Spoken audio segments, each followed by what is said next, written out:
Hello friends, welcome to taste trips tips. ഞാൻ ഗ്രീഷ്മ. ഇന്ന് ഞാൻ ചെയ്യാൻ പോകുന്ന ഒരു ഹെൽത്തി ആയിട്ടുള്ള 4 മണി പലഹാരമാണ് നമ്മുടെ തനി നാടൻ സുഖിയൻ.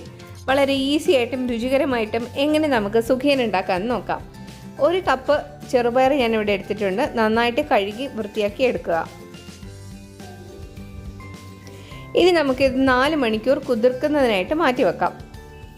ഒരു രാത്രി മുഴുവൻ കുതിർത്തെടുത്താലും നല്ലതാണ്, പക്ഷെ മിനിമം ഒരു 4 മണിക്കൂറെങ്കിലും കുതിർത്തെടുക്കണം.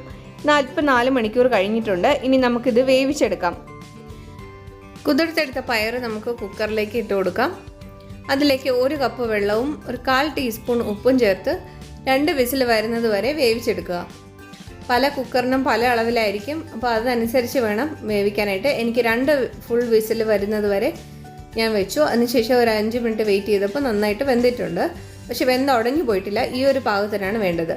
ഇതിനി ഒരു കടായിലേക്ക് മാറ്റി കൊടുത്ത ശേഷം 1.5 കപ്പ് ചീകിയെടുത്ത ശർക്കര ചേർത്ത് കൊടുക്കുക. അത് നന്നായിട്ട് ഇളക്കുക. ലോ ഫ്ലെയിമിൽ വെച്ച് വേണം ഇളക്കാനായിട്ട്. ഇത് ശർക്കര നല്ലതുപോലെ അലിഞ്ഞ് പയറിനൊപ്പം ചേരണം. നല്ലതുപോലെ മിക്സ് ചെയ്ത് കൊടുക്കുക. ഇനി 1 കപ്പ് തേങ്ങ ചിരകിയതും കൂടി ചേർക്കുക.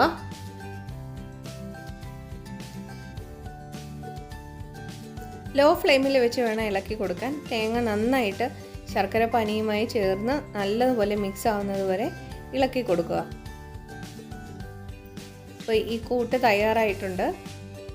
ഇനി നമുക്ക് കുറച്ച് ഏലക്ക പൊടിച്ചത് ചേർക്കാം. ഏലക്ക ഞാൻ പഞ്ചസാരയുമായിട്ട് ചേർത്ത് പൊടിച്ചെടുത്തതാണ്. അത് 1 ടീസ്പൂൺ ചേർത്ത് കൊടുക്കുക.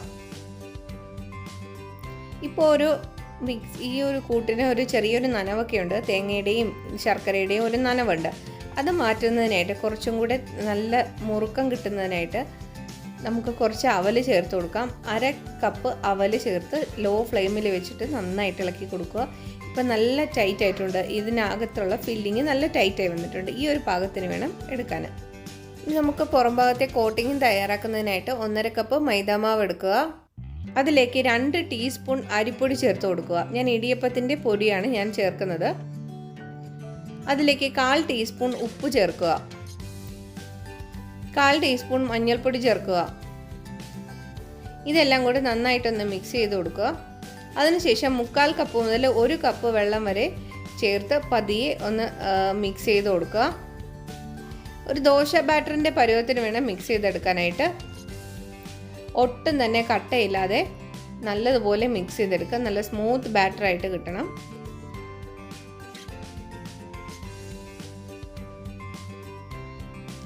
ഇത്രയും നല്ലൊരു ഫ്ലോയിങ് കൺസിസ്റ്റൻസിയിൽ വേണം ദോശമാവിൻ്റെയൊക്കെ പരുവത്തിന് കലക്കിയെടുക്കുക. ഇനി നമുക്ക് നേരത്തെ ഉണ്ടാക്കി വെച്ച അകത്ത് ഫില്ലിങ്ങിനുള്ള കൂട്ട് തണുത്തിട്ടുണ്ട്. ഇതെല്ലാം ഉരുളകളാക്കി എടുക്കാം. ചെറുനാരങ്ങ വലുപ്പത്തിലുള്ള ഉരുളകളായിട്ടാണ് ഞാൻ എടുക്കുന്നത്. വലുപ്പമൊക്കെ ഓരോരുത്തരുടെ ഇഷ്ടമാണ്. അപ്പോൾ ഇച്ചിരി വലിയൊരു നാരങ്ങയുടെ വലുപ്പത്തിൽ എടുക്കുന്നതാണ് നല്ലത്. ഈ ഒരു സൈസിൽ 15 മുതൽ ഒരു 18 ഉരുളകൾ വരെ എനിക്ക് ഈ ഒരു അളവിൽ കിട്ടും. 1 കപ്പ് ചെറുപയർ കൊണ്ട് ഉണ്ടാക്കാൻ പറ്റും. അപ്പോൾ ഇതൊന്ന് ഡിപ്പ് ചെയ്തിട്ട് നമുക്ക് ഫ്രൈ ചെയ്തെടുക്കാം. മീഡിയം ഫ്ലെയിമിൽ വെച്ച് വേണം ഫ്രൈ ചെയ്തെടുക്കാനായിട്ട്.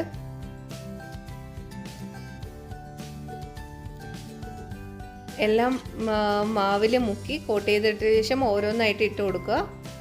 ഒരു 2 മിനിറ്റ് ഒന്ന് ഫ്രൈ ആയി കഴിയുമ്പോൾ നമുക്ക് മറിച്ചിട്ട് കൊടുക്കാം. ഔട്ട് സൈഡ് ഒന്ന് ക്രിസ്പിയായി വരുന്നതാണ് ഇതിൻ്റെ പാകം. ഒരുപാട് ബ്രൗൺ നിറം ഒന്നും ആകേണ്ട കാര്യമില്ല. നമുക്ക് ഈ സ്പൂൺ കൊണ്ടൊന്ന് ഇളക്കുമ്പോൾ തന്നെ അറിയാം അത് ക്രിസ്പി ആയിട്ടുണ്ടോ ഇല്ലയോ എന്നുള്ളത്. ചെറിയൊരു ക്രിസ്പിനെസ് വന്ന് തുടങ്ങുമ്പോൾ നമുക്ക് എണ്ണയിൽ നിന്നും കോരിയെടുക്കാവുന്നതാണ്. ഇത് മറിച്ചിട്ട് കൊടുത്ത ശേഷം മാത്രമേ ഇങ്ങനെ ഒട്ടിപ്പിടിച്ചിരിക്കുന്നതൊക്കെ വിടുവിച്ച് കൊടുക്കാവൂ. അല്ലെങ്കിൽ മാവ് കോട്ടിങ് ഇളകി പോകാനുള്ള സാധ്യതയുണ്ട്. നമുക്ക് 2 സൈഡും ഒന്ന് വെന്ത് വന്നു കഴിഞ്ഞാൽ നമുക്ക് എണ്ണയിൽ നിന്നും മാറ്റാവുന്നതാണ്. ഇത്രയും സമയം ഈ വീഡിയോ കണ്ടുകൊണ്ടിരുന്ന എൻ്റെ പ്രിയപ്പെട്ട വ്യൂവേഴ്സിന് നിങ്ങളുടെ വിലപ്പെട്ട സമയത്തിന് 1000 നന്ദി. വീണ്ടും തുടർന്നും എല്ലാ വീഡിയോസും കാണുക, സപ്പോർട്ട് ചെയ്യുക.